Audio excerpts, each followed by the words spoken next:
This video contains opinions. Anyways, let's get into it. In Book of Monsters, there are two teams, humans and monsters. Their jobs are to wipe each other out. The only real tools the humans have are their gadgets, which we might get into in another video. However, the monsters are unique. Oh, wait a minute.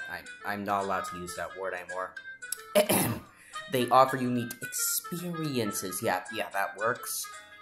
That benefit different playstyles. In this video, we will be ranking each monster from worst to best. Anyways, let's get into it. Number 8. At number 8, surprising literally nobody, we have Blueboard. Blueboard's abilities are somewhat decent. Its melee attack is that draws a line of fire on the ground, which can be used to protect its button if it walks into the fire while it's still up.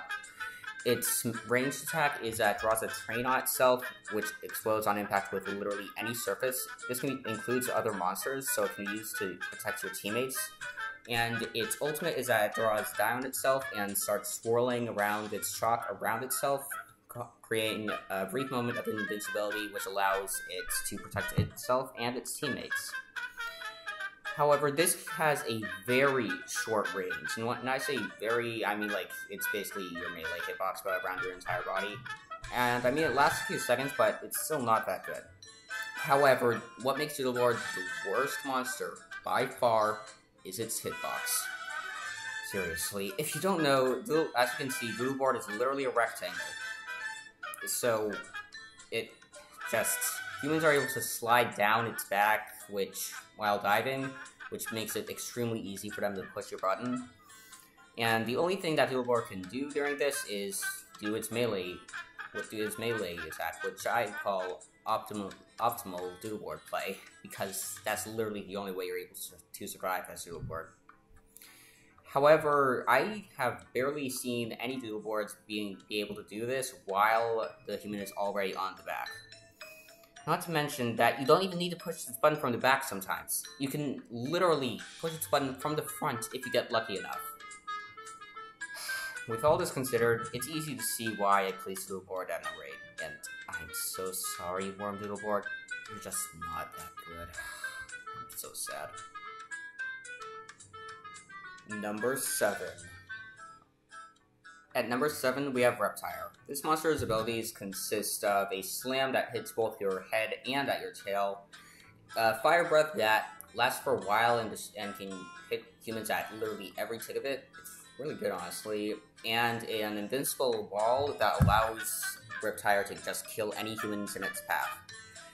Now, this monster would seem like a really good monster, but the thing is, though, its hitbox is really just low to the ground. And this is a problem because, as we will find with a lot of monsters, this makes its button really easy to hit if you know what you're doing. You know those humans that want to be a kangaroo when they grow up? You know, the ones that just jump up and down? Yeah, those humans are able to kill Reptile very, very easily. I'm pretty sure you can actually single jump on top of Reptile, not even a double jump, and just hit it, and just hit the button. It can't do anything if it doesn't have the melee, smoke exhaust up. You know what I mean when I say that. And yes, I know, Reptile is amazing if there's an Squidius on your team, but the thing is, the Squidius needs to know how to play in Squidius, and also you need to play with the Squidius. Not to mention, when was the last time you actually saw somebody playing in Squidius, and maining it? Yes, I know the creator of the game, Barcode, is in fact an Squidius main, and if you didn't know that, join the Book of Monsters Discord. I'm quite active there. But, seriously, it might just be that I'm extremely bad at Reptile, but because of these reasons, I find Reptile to be the second worst monster in the game. Number 6.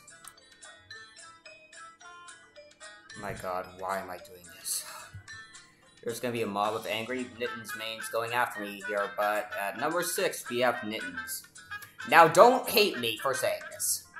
If you do, well, it's a free country, I guess. But anyways, I believe that Nintends is extremely overrated. It can support team, yes, but that's only really with its AoE and the Yarn, and the AoE barely does it at that. Now, it's a very selfish monster, which isn't too bad, as we'll see with Meltzer later on the list, but even then, it suffers from the exact same problem as Blueboard and Reptile. Its button is way too easy to hit for what is supposed to be a solo monster. Anyways, its abilities consist of a standard melee attack, a yarn ball that can actually trap humans. It's a really good supportive tool, but like I said, you're not going to use it to help your teammates ever. And a AoE attack that consists of it slamming onto the ground. Anyways, like I said before, now this monster is the most popular monster like in the game. It's either that or it's tied with Meltzer. But a lot of the people that play Nintends are missing out on like so many better monsters. Like, so I might not rate Nintends itself this low on the list, but the people that play it make me like need to put it this low on the list. I'm not saying that the people that only play Nintends are bad. I'm just saying that just learn how to play other monsters. Just learn Squidius, for God's sake. It's an amazing monster. Number 5. At number 5, we have Minotaur. This monster has a good button. Okay, segment over.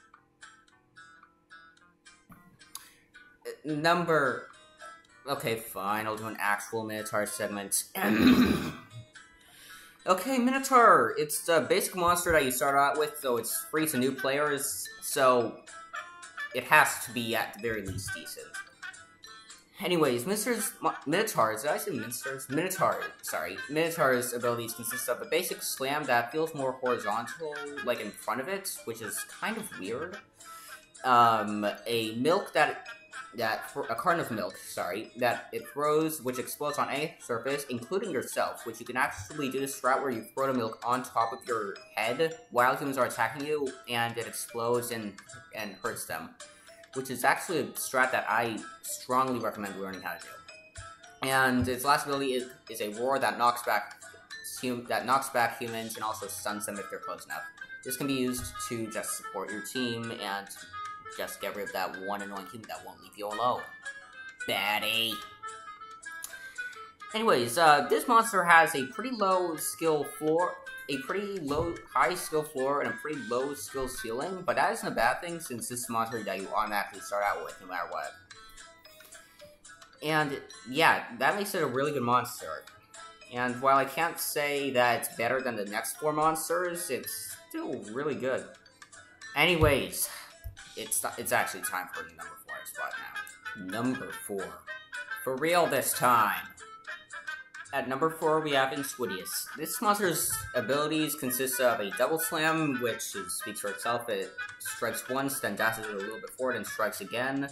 A ink bomb that throws, which can hurt humans and also leaves a pile of ink on the ground, and a ink splash, which it does around itself, which just creates ink all around itself. Now, this monster is classified as a support monster. It's the only one in the game that gets that classification, and it does its job amazingly well. The ink, while it might not seem like it does much when you're just looking at it on the ground, if humans walk into it, they actually just have the high grab, basically, that Lavabot does with its like AoE. Now, this means that this is a portable one. So it can actually damage like all the humans around it if they get inked. If you get inked and you're by a bit Squidius, you are likely going to get hit. Now this monster would likely be number 3 if its true strengths didn't come out in the form of other monsters. Because in this game, unless you're on a Discord call with somebody and you both happen to get monsters, you are likely not going to find a Blueboard or Reptile to link the bonfire. Even then, Blueboard and Reptile are the bottom 2 spots on this list, meaning that it would likely be able to be number 2 if that wasn't the case. But even then, it's an amazing monster. The creator of the game, Barcode, literally mains this monster, which shows something. He thinks it's the best monster in the game. I personally believe it's not, but I still believe that is pretty good. After you play a lot of Squidius, you'll see a lot of just kills coming your way. And if you are able to play with your team, you will likely just help everybody live. Now, this monster has a very low skill floor and a very high skill ceiling, so you have to be good with this monster to be really good at it. But that isn't a bad thing, since it's able to do so much in just one spot. For these reasons, I find Insquidius to be deserving of the number 4 spot. Number 3. At number 3, we have Lavabot. When I used to grind this game religiously back in, last summer, this used to be my main. If you're really good with Lavabot, you are going to do so well. Unfortunately, this button is really easy to hit, which is why a lot of new players just stop playing Lavabot as soon as they get Nintends. But even then, it's still a good monster. Let's get into its abilities. For its first abilities, it has a head slam, which seems to hit, very far in front of it instead of close by, which is really weird and kind of just awkward to use, but it's still good. Its ranged attack is a homing head missile, which explodes in contact with either any structure or when it gets close enough to a human to hit it. And its last ability is an AoE that applies a high gravity debuff onto humans, which makes it so they can't jump nor can they dive as far. Which means that it's going to be a lot easier for your teammates to hit them, or you could just end up hitting them with your AoE when it hits. Now, in this clip, this one human targeted me a lot, so I'm just going to need to continue a bit faster. Anyways, its main upsides come in the form of the fact that it can easily just help its teammates out while also being able to fend for itself if the person playing it knows what they're doing. Unfortunately, if there's that one human who won't just bug off, you're going to lose, which really sucks. But even then, it's still a good monster that is consistently able to do well. For these reasons, I believe that it's deserving of a number 3 spot. Although this could just be because I'm biased. I used to make this monster, but whatever. Number 2. You know, once you get to the top 2 spots, it becomes really hard to decide what the best monster is in the game. Meltzer is the best solo monster by far, with just a downright OP button spot. Meanwhile, Castle Loco has the best ability in the game, and with just the tiniest bit of team support, it can easily dominate. Now, as you can see from the gameplay, I decided to put Meltzer at the number 1 spot. And that's only because solo players just don't do as well as a coordinated team. Anyways, let's get into why I put Meltzer here. Meltzer's abilities consist of a melee that every 5 seconds or so also shoots a scoop of ice cream behind it, an ice cream missile that travels very far to where your mouse was pointing when you fired it, and an ice cream truck that explodes after a few seconds and freezes enemies in the area. What? Freezes? What is that? Anyway, freeze is a unique status effect that only Meltzer gets. Meltzer's ice cream truck freezes humans in a large area. The freeze makes it so humans are invulnerable for a few seconds, but at the same time, they can't move. If you play Overwatch, think of it as May's cryo freeze ability. But the thing is, monsters are easily able to take advantage of this, because unless humans are spamming jump, and a Meltzer does not know the timing of when humans get out, i.e. me, they are likely going to be hit there, and they can't do anything about it.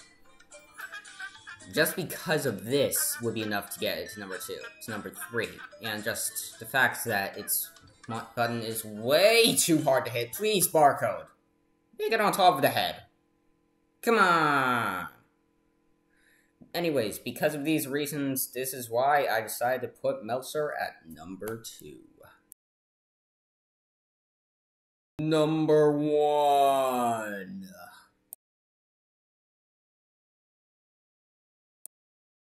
As I mentioned before, I had a hard time deciding whether Meltzer or Castle Loco should be at the very top spot, which is why I have decided that Doodleboard gets the top spot. Screw that! Screw Castle Loco, its ability wasn't that good in the first place. Even better, Worm Doodle at that. Worms for life! Okay, never mind. Castle Loco. Its AoE is just the best ability in the game. it has a giant range just like all the other AoEs, but the difference between that is, and the other one is that it doesn't only target the ground, it targets the entire area.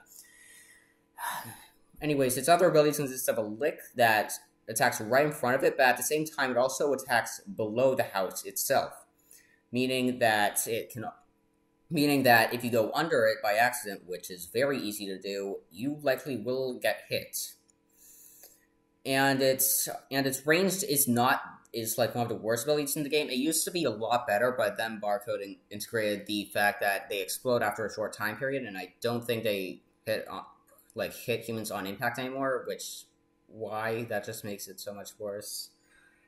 But anyways, its AoEs alone is enough to make it to number 1. And even though it has a very easy button to push, and suffers from the same dive problem as Blueboard, the lowest one on the list, it has good abilities, which brings it up to the top spot. If you save your AoE for a time when you really need it, you just win. You just defeat all the humans in the area. It's so easy to do as well. For these reasons, I find Casa Loco to be the number 1 spot, and if you disagree with me, you are wrong. That is how I would rate the monsters in Book of Monsters. If you disagree with my list, feel free to post your list in the comments down below. But if you agree with it and you liked this video, please leave a like. I would love to know if you guys want to see more of these videos. I'm trying something new, and I don't know if I did it well. I'm just hoping that I did and that you guys liked it. Thank you all so much for watching. My name is Ack the Worm, and have a nice day.